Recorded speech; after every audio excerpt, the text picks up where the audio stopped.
میں بات کر رہا ہوں جو پرامن پبلک نکلی، کیونکہ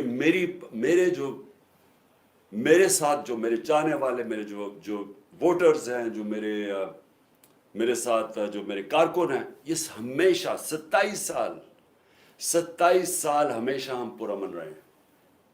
ہم نے کبھی جتنی بھی ہمیں ہمارے اشتعال ڈالا جائے، کوشش کی جائے کہ ہم کسی طرح پرووک ہوں اور ہم کچھ غلط کریں، میں فخر سے کہتا ہوں کہ 27 سال کی سیاست میں ہمیشہ ہم پرامن رہے ہیں.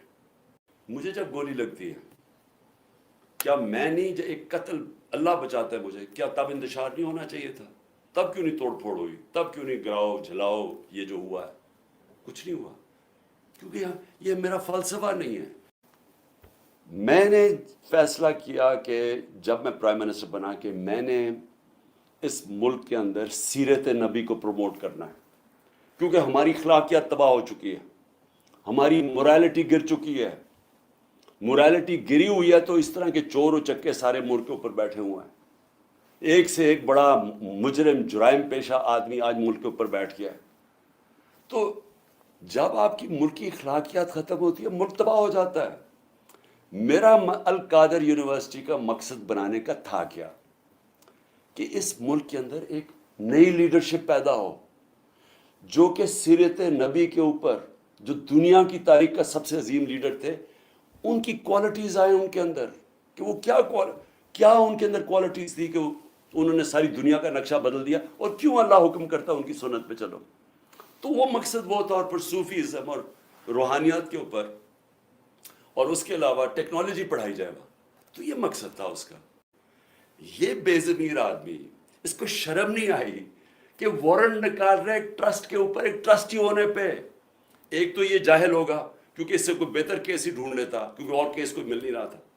دوسرا، شرم نہیں آئی کہ ایک گھر کی پردہ دار خاتون کے اوپر آپ نے ایک وارنٹ نکال دیا ریسٹ کا، اور یہاں پولیس آ گئی اس کو پکڑنے کے لیے. شرم نہیں آئی؟ گھر میں آپ کی عورتیں نہیں ہیں؟ یا آپ اتنے بے شرم ہیں کہ آپ کی عورتوں سے یہ کچھ کرے گا تو آپ کو کوئی فرق ہی نہیں پڑے گا؟ آپ اتنے بے غیرت ہیں. آپ بھی بے غیرت ہیں، اور جو آپ کو ہینڈلرز جو یہ کروا رہے ہیں وہ بھی بے غیرت ہیں. کیونکہ کوئی غیرت مند آدمی، آنریبل آدمی ایسی حرکت نہیں کر سکتا جو آپ نے کی ہے. بے ضمیر بھی ہیں، بے غیرت بھی ہیں، چھوٹی سی تنخواہ کے اوپر اپنا ضمیر بیچ رہے ہیں. آپ کی یہ اتنی سی اوقات اور قیمت ہے کہ آپ، ہماری ضرورت نہیں، ہم کوئی آپ کی کمی ہے کہ ہم تنقید نہیں کر سکتے. کہ ہم تنقید کریں گے تو جناب ہم اینٹی اسٹیٹ ہو گئے، غداری کا پرچہ ہو گیا. اور دیکھیں ہو کیا رہا ہے. یہ جو ہوا ہے، کان کھولیں اپنے اور آنکھیں کھولیں. یہ ملک کدھر جا رہا ہے؟ جس طرف جا رہا ہے. اس وقت ہے آپ کا کہ اندر سے اصلاحات ہو. یہ ڈنڈے مار کے اور یہ ہمیں سارے پکڑ دکڑ سے کچھ نہیں ہونے لگا. کیونکہ اسی طرح کا کریک ڈاؤن ایسٹ پاکستان میں تھا، کچھ نہیں ہوا.